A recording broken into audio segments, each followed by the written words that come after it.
Hello guys, I'm Rosie. I'm actually a woman with disabilities who was rejected by her own family. Yes, you read that right, guys. I have seen a lot of people like me have a very supportive and loving family. For years I yearned to belong to a family like that. But my destiny was written and I ended up being born to parents who cared nothing about me. From the stories I have heard, my dad, Kevin, and mom, Janet, were very excited to have me. They had grand gender reveal parties and even a beautiful baby shower. They were genuinely waiting for me to be born. I was their second child since they already had a son before me. My brother was also apparently excited about my birth, but what was supposed to be a very joyous occasion soon turned gloomy. Everything changed when the doctors told my parents that I would never be able to use my legs. After I was born, the doctors immediately knew something was wrong with my legs. I won't go into details of my diagnosis because of privacy reasons. What I can tell you is that I could never use my legs. I literally have no feeling in them. From birth, I had to use various devices or just drag myself until I had gotten older. Once I was older, I was permanently stuck to using a wheelchair. It hurt to see kids run around and play while I couldn't. It hurt to see everyone walking and running around me while I couldn't even move my legs. But what hurt the most was the fact that my parents hated my disability, and me as well. They had prayed for a healthy baby, but got me instead. They were disappointed. One day I had overheard them saying, "God did us dirty, Janet. I still can't believe that we have a disabled daughter. We were so happy with this pregnancy. We couldn't wait to have our daughter in our arms. Believe me, Kevin, when I discovered her condition, I didn't even want to look at her, let alone hold her." I understand that completely, Janet. Who would want a defective child after all? I wish God wasn't so cruel to us. Well, at least we have our son. He is normal and not like Rosie. You are right, Janet. We need to keep him close so that at least one of our children can have a normal life and make us proud. There is no hope for Rosie anyway. She's just a waste of our time and energy. You're right, dear. We already spent so much time and money trying to fix Rosie. We now know it was all useless. What's gone is gone, Janet. From now on, we will just give her the necessities and nothing more. We need to concentrate on our son now. He is such a smart boy and has a great future ahead of him. I was hurt beyond belief, guys. I knew that my parents didn't like me, but I never thought that they were so disgusted with me. My dad actually called me defective. My mom agreed with everything he said and even added that she never even wanted to hold me. I was 8 years old back then. I will remember that night forever. I cried myself to sleep while replaying my parents' conversation over and over again in my mind. I was too hurt and too scared to tell them what I heard, so I pretended not to know anything. Ever since that night, my life changed for the worse. My parents actually stuck to their word and stopped giving me any kind of attention. Yes, I was fed and bathed from time to time, but that was it. All day, I was alone in my room. No one talked to me. I had gone to my brother thinking that maybe he would at least love me a little. Well, that turned out even more horribly for me. He made fun of me and called me names. He also said that he was ashamed of having a disabled sister and wished I was never born. He has even called me an embarrassment. As he grew older, he would pull horrible pranks on me and even sabotage my wheelchair once. My parents refused to buy me a new one because apparently they didn't have money. But they had money to gift my brother a car when he barely graduated school. It was my Uncle Stephen who took pity on me and bought me a new wheelchair. Now, let me tell you a little about Uncle Stephen because he is a very important person in my life. He is my dad's brother and a widower. He lost his wife and unborn child during childbirth.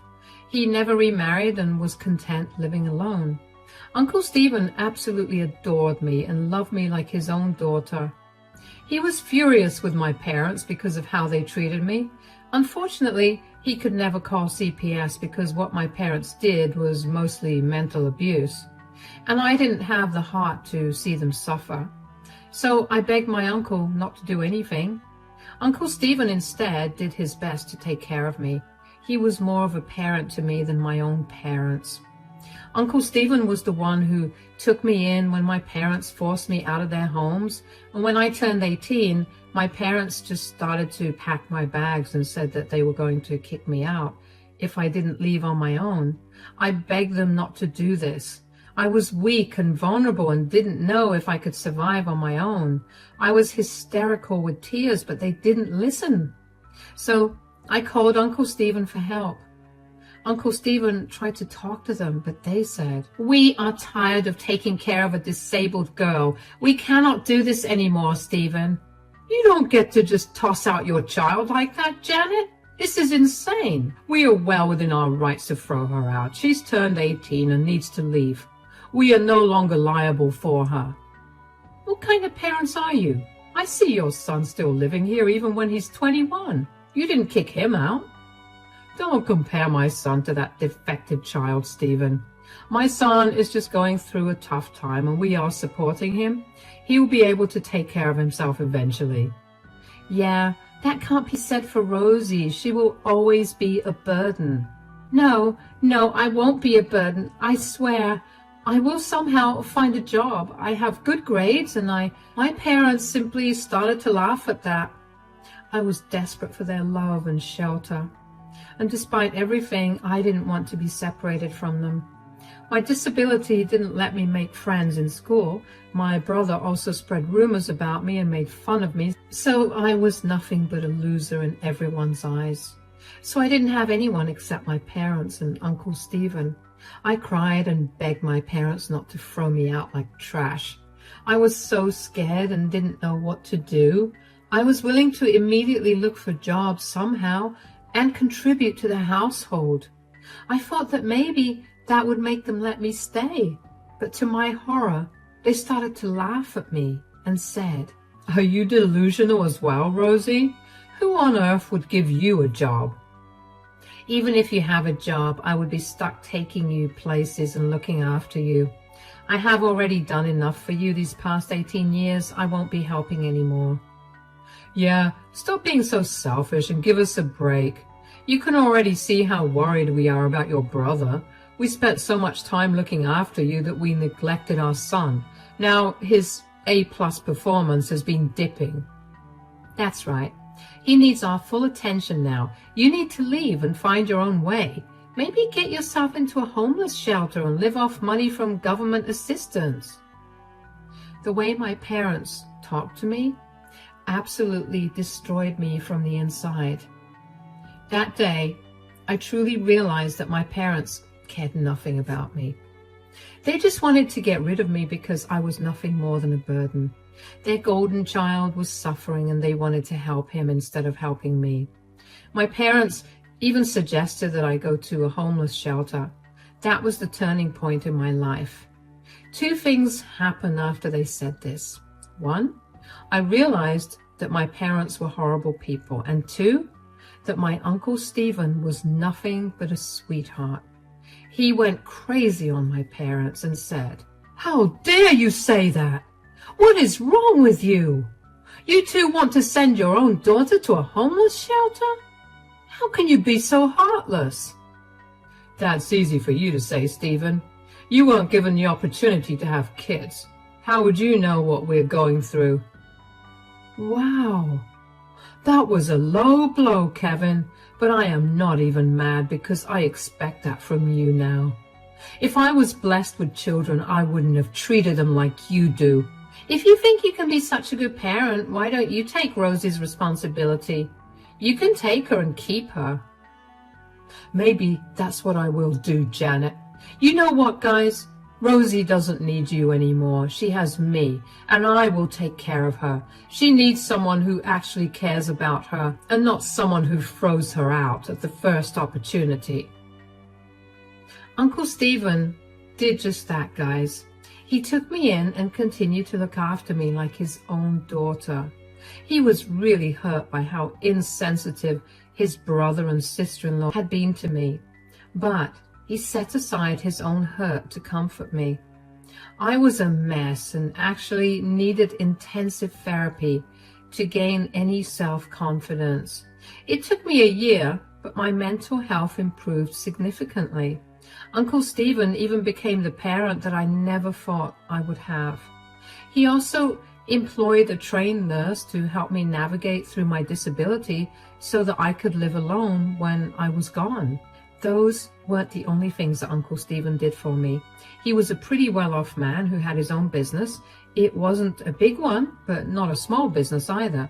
He offered me an accounting job at his company after training me himself. I was a fast learner in school and had good grades right until I graduated, so learning new things was super easy for me. I took the job and worked hard to make a living for myself. I also made a lot of friends at work who were lovely people. Eventually, Uncle Stephen also gave me a few of his assets, which were shares in other companies. I cried hard that day because no one had been so helpful to me. My own parents spent thousands trying to get my brother into a college, but didn't even bother replacing my malfunctioning wheelchair. Speaking of my parents, they continued their life as usual. Their golden child was at home and destroying their savings. After realizing that he was the golden child, my high-achieving brother actually stopped putting effort into his studies. He started to party and got into drugs as well.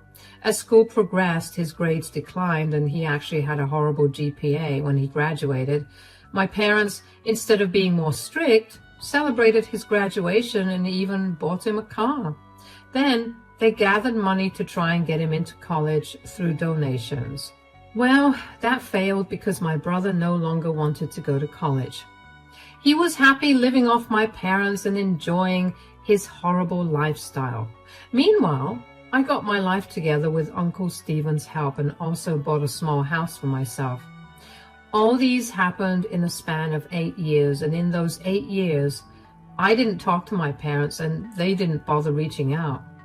But 8 years later, my parents finally reached out to me. And before I get to that part, I need to tell you what I heard from Uncle Stephen first.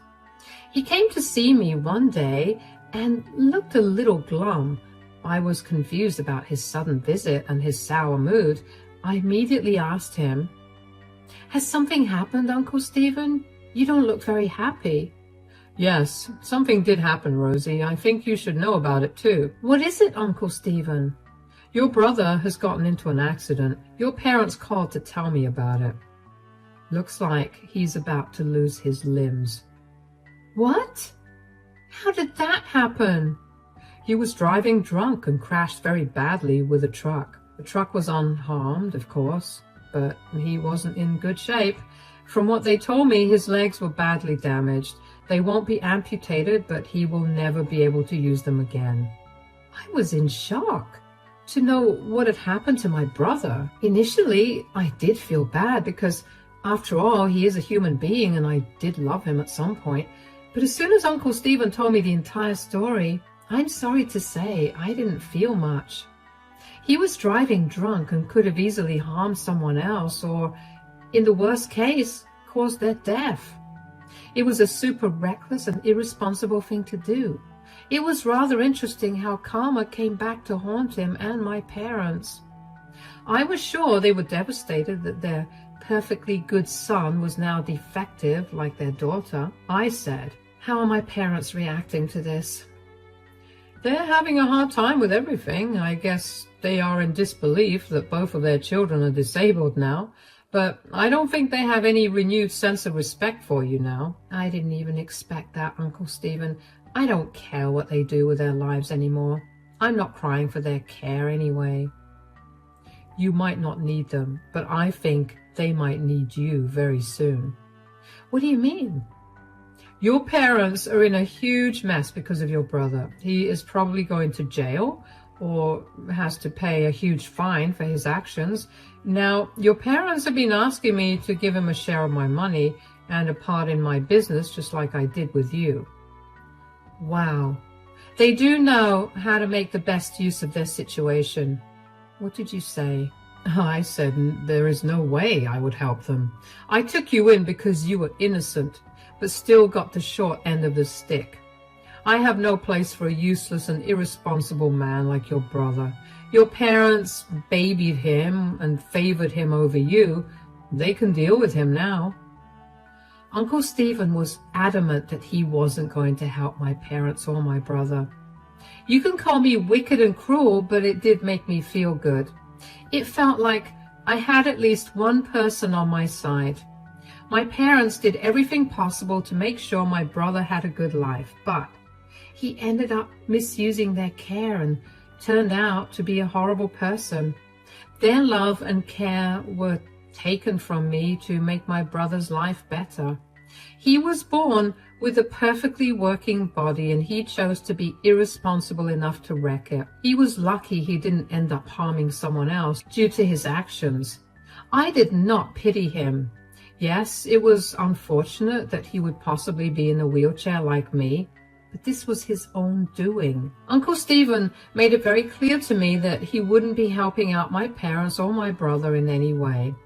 He also warned me that my parents would turn their attention to me once it sank in that Uncle Stephen was really not going to help them.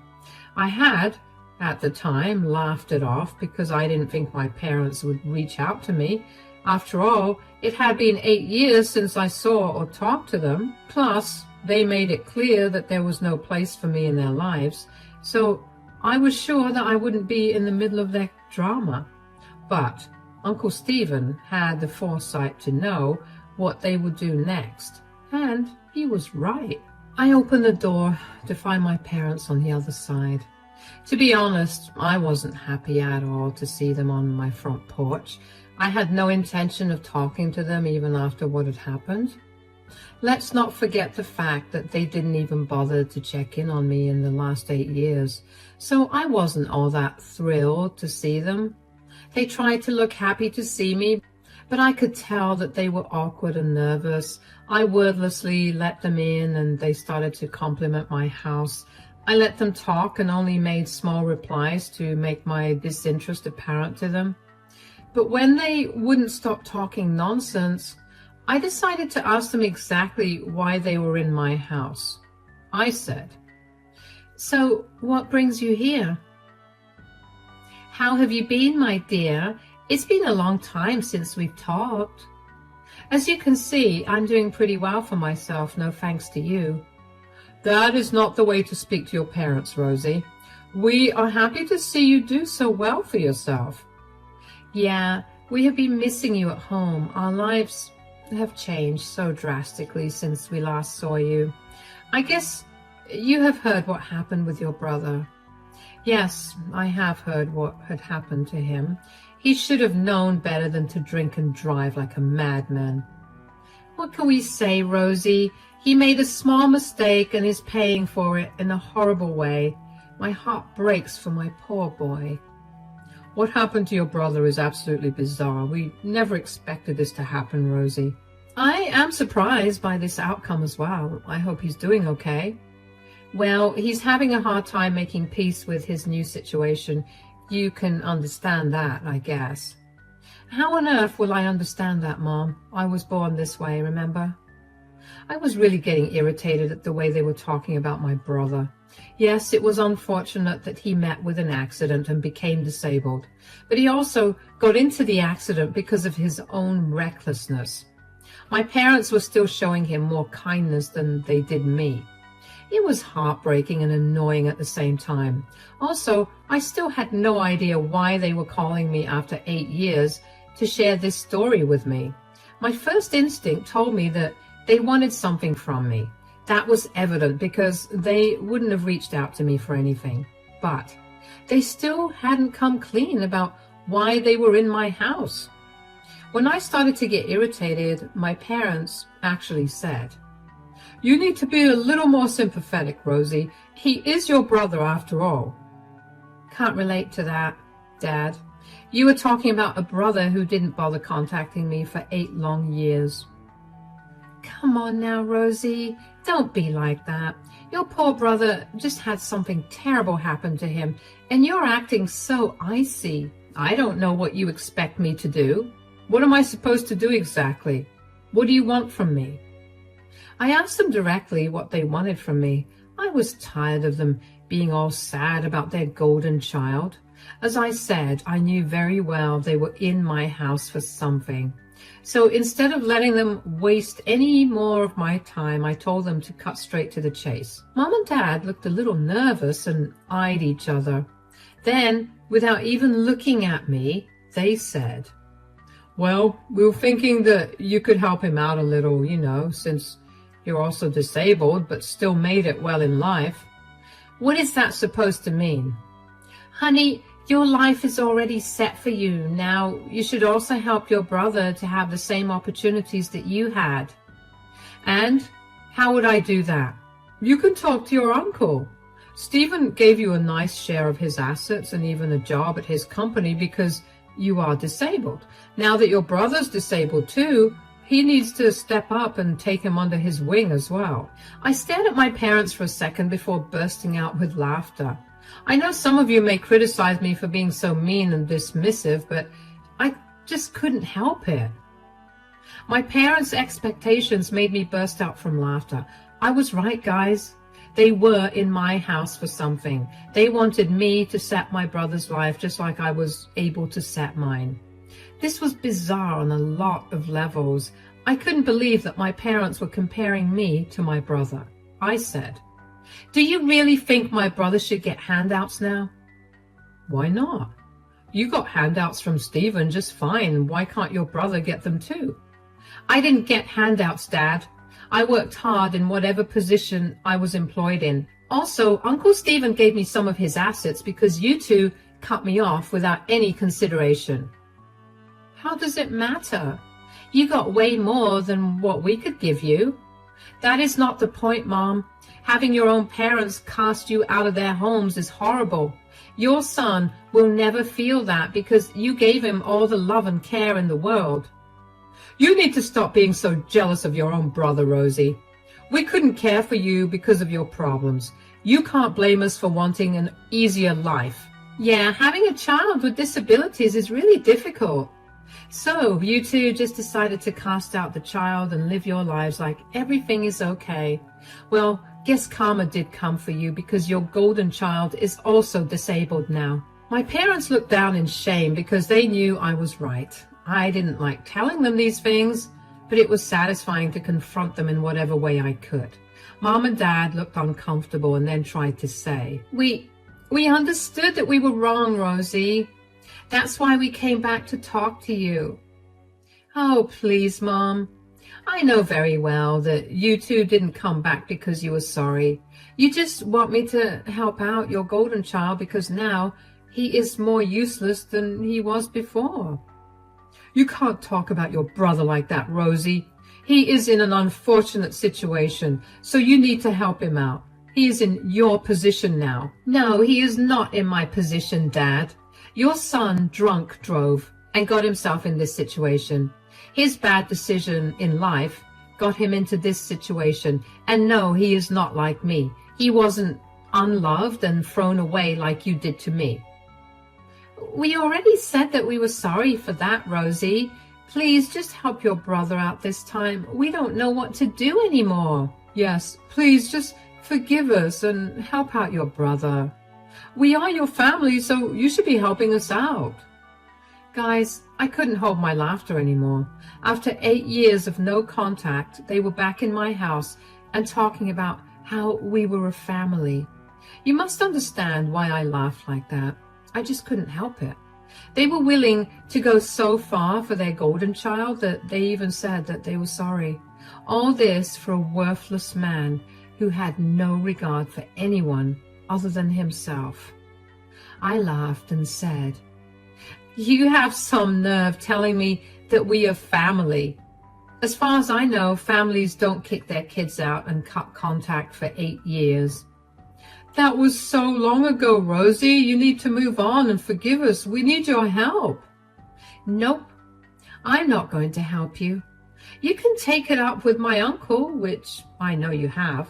I also know that he denied helping your golden child, so there's nothing you can do now. I made sure that my parents knew that Stephen had told me everything.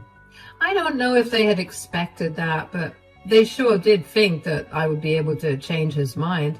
My assumption was right as well, because my mom said, "We're sure Stephen will listen to you, Rosie. For some reason, he's very attached to you and loves you like his own. Please, just talk to us. Do it for your brother." My brother?